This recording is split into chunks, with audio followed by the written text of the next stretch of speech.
Now, Washington Mornings on the Mall. 105.9 FM. And AM 630. WMAL. 8:07 on WMAL, the place where Washington comes to talk. I'm Brian Wilson, and that handsome devil right there. Thank you. That would be Mr. Brian Neiman. Brian and Brian.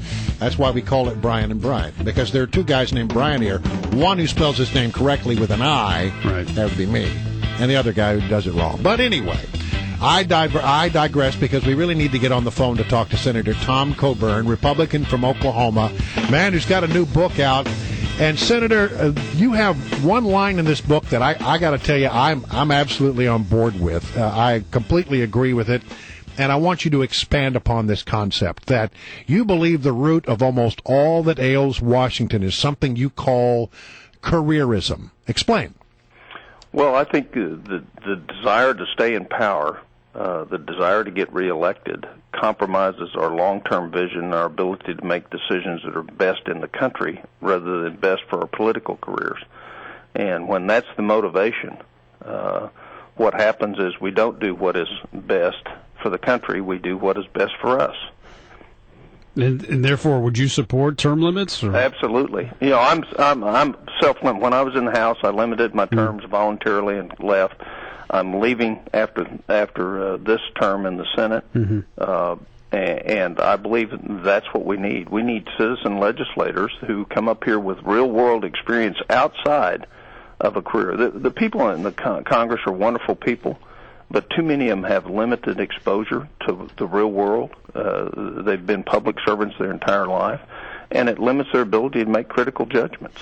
I have an overriding theory about Congress that it never acts. It only reacts. I think that's a great statement. I think it's true, Brian. Just for example, the GSA scandal on the conference. Right. 2006, I put out a report on conferences. Tried to offer amendment, didn't win. Yesterday, I offer amendment to fix it. Passes. Explain that. We could have prevented all of that. We could have saved billions of dollars. But we only are going to. We've run from crisis to crisis. Your book called "The Debt Bomb" is. I mean, you don't pull any punches in this. This is not a book that's an attack on Democrats. It's not an attack on the Obama administration. It's an attack on Washington, the system, even Republicans, and even some special interest groups here in town. The title, though, "The Debt Bomb," has the bomb gone off yet, or no? But it's getting ready to. If you think about where we are, we owe $15.4 trillion right now. Right. And Ben Bernanke's been printing money. Last year, 90% of all the debt we issued, the Federal Reserve bought. So what, in fact, is happening, and China has decreased their percentage of the debt that they own of our country. What is happening is we have a falsely low interest rate. Our historical interest rates on our debt are from 1970 to 2000 was about 5.7%, 5.8%. We're running less than 2% now. When that normalizes, which will be in the next couple of years, we will add $650 billion a year to the budget. So you combine that with a lack of us reforming Medicare and Social Security and Medicaid. By 2022, the only thing that will be in the budget will be interest, Medicare, and Social Security. Well, let me pick 10 years. There's nothing else. Let me pick up on what Brian said, is that Congress only reacts. You were, in this book, you write that, hey, I wanted to not extend the debt ceiling, not to raise the debt ceiling, to force Congress to actually have cuts. It didn't happen. The debt ceiling was raised, and we didn't get nearly the cuts that some people wanted. Do you have hope? Do you have faith, if you have a new administration and if you have maybe Republicans in control in the Senate, that there will actually be real cutting in the next couple of years, or do we have to wait for the bomb to actually go off? Well, I think we're going to make I think that's what's going to happen. I think we'll either do it or we're going to do it because our creditors make us do it.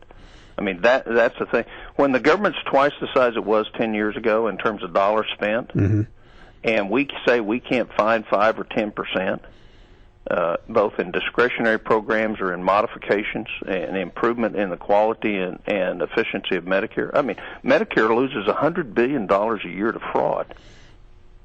So think about that. And we're not fixing it, and it's not a priority. Think about the fact that We're going to run a $1.3 trillion deficit this year.